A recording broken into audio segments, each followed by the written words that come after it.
Welcome back, Constant Reader. In the film version of The Shining, Jack Torrance seems to be working on a novel, but of course, it's eventually revealed in this chilling scene that for weeks, Jack has given into a supernaturally induced madness. Typing all work and no play makes Jack a dull boy over and over. But, as I'm sure you already know, Constant Reader, this scene was not in the novel. In Stephen King's original tale, Jack makes progress on his magnum opus before the terror of the Overlook Hotel truly begins. What was he working on? Let's find out by returning to the page.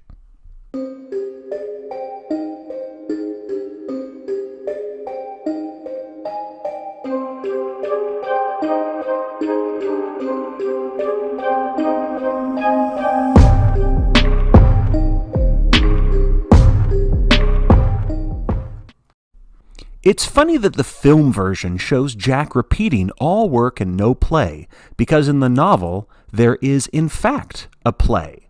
Jack Torrance has been struggling to write a stage play. It's a drama set in a prep school, one very similar to the academy from which he was fired. The play is called The Little School, and although King never gives us an excerpt of the play, the narration gives us enough hints for us to know that Jack is writing about two sides of himself. But to understand more about the secrets of the Little School, let's learn about Jack Torrance's experiences as a school teacher at Stovington Academy. When Jack begins his teaching career at Stovington, he and his family attain a newfound sense of financial security, one he could never achieve as a struggling author with just a few published short stories. But now that he's tied down to a teaching job, he claims that his creativity has been stifled, and he blames his alcoholism on his lack of freedom. His booze and his artistic disappointments fuel an ever-increasing temper that stems back to his childhood. He recalls how when he was a boy, he threw a rock at a passing car, and his father not only spanked him, but gave him a black eye. Throughout the years, he internalized this violence, in spite of playing football as an outlet. And by the time he becomes a parent, the cycle continues. When his little son Danny pours beer on a manuscript, Jack, in a fit of rage, yanks on the boy's arm and breaks it. But his abusive nature, though perhaps amplified, does not hinge on Jack's drinking problem. In fact, through most of this novel, we see Jack sober. After he and his binge-drinking buddy run over a bicycle in the middle of a dark road, Jack resolves to quit drinking. He successfully gives up alcohol, but his quick temper remains. In fact, the early stages of sobriety take a toll on Jack until he finally snaps. Enter George Hatfield, a popular student at Stovington Academy. He's a baseball and soccer player, he's handsome, and his father is a corporate lawyer. He's a bit careless as a student, but when he puts his mind to something, he can be very ambitious. The world is before him, and a life of success and privilege awaits his adult years.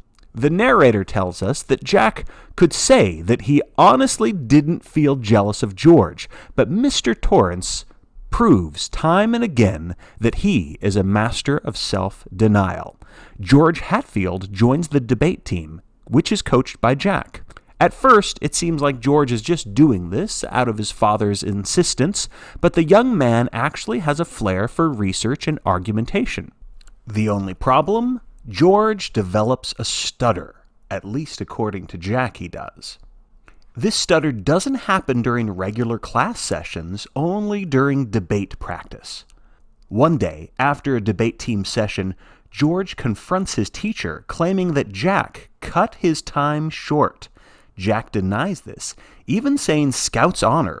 Yet later, we learn that Jack is not only deceiving his student, but himself.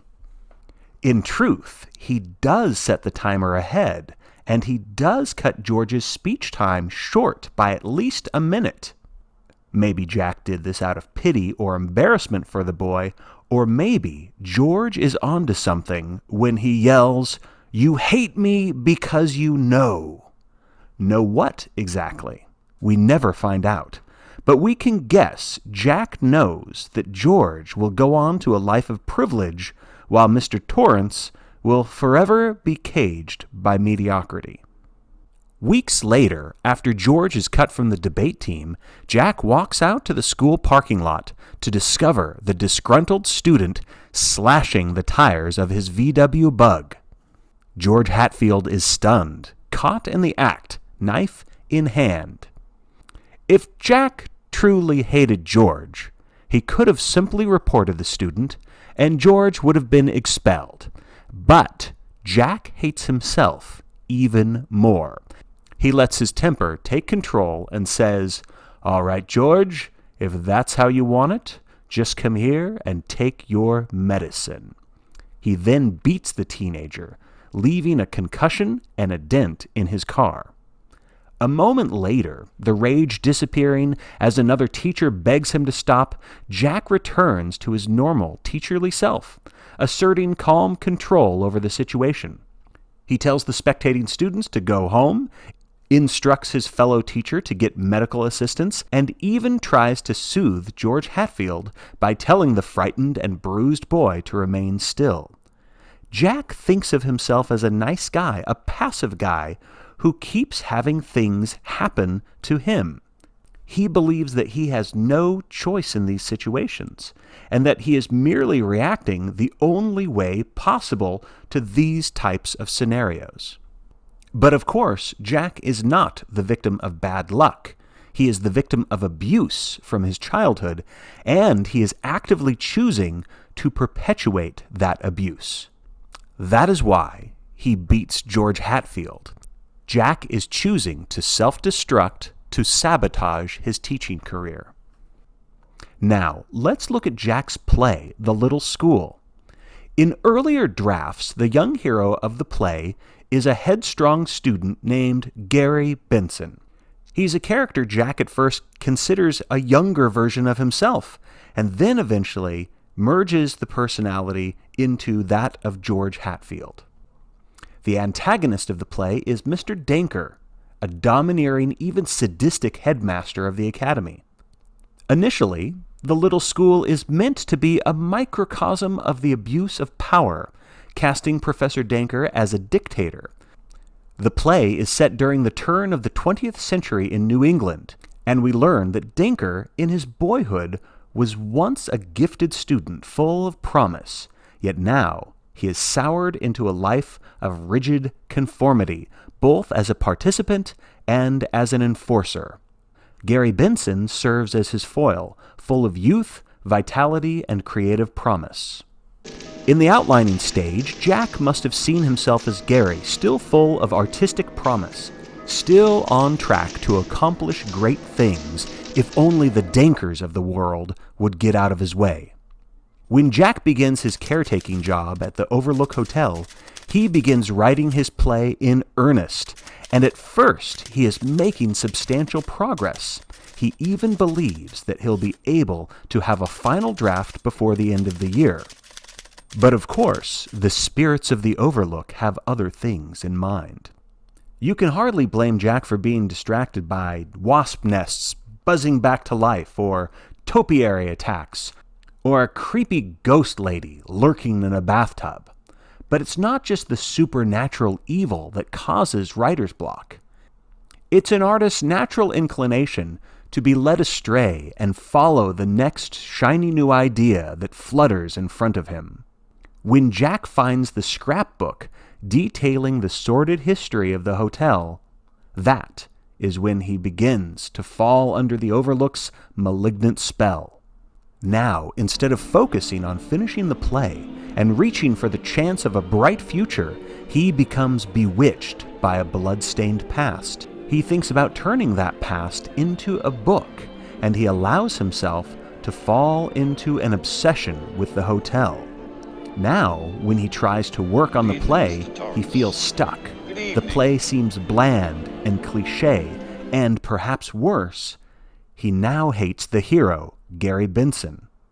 The protagonist of his play once seemed like a bright boy, more cursed with money than blessed with it. In Jack's script, Gary Benson calls Denker Sir in a way that originally seemed sincere and humble, but now, when Jack's young character says Sir, it comes across as sarcastic and fake, a way of mugging and leering at the headmaster. At some point in the play, George Benson cheats on a final essay and then cleverly covers it up, and presumably only Denker knows of the boy's crime. Jack had once viewed Denker, the antagonist, as dark, slumped, aging, but now he sees him as a sympathetic Mr. Chips-type character, an educator who is diligent, accomplished, and deserving of respect. If you're not familiar with Mr. Chips, perhaps instead imagine Mr. Keating from Dead Poets Society. Now imagine that person taking a poker from the fireplace and bashing in a student's head, beating him to death, because that's exactly what Jack plans to happen at the end of his play. In his outline, Jack intends for Denker to beat Gary Benson to death with a poker, and then the last line of the play is meant to be, "It's here somewhere, and I will find it." The curtains were to fall as Headmaster Denker searches the bookshelf, throwing down one volume after the next. What is Denker looking for? We don't know. Perhaps the headmaster doesn't even know himself, in the same way that Jack is not sure what he's looking for in his life or in his work, or even in the ghostly hallways of his beloved hotel. Jack, of course, never finishes his play, nor does he ever finish the book on the Overlook Hotel. But the Overlook finishes him, constant reader. The Overlook finishes him. Thank you once again for watching and listening to the Stephen King Book Club.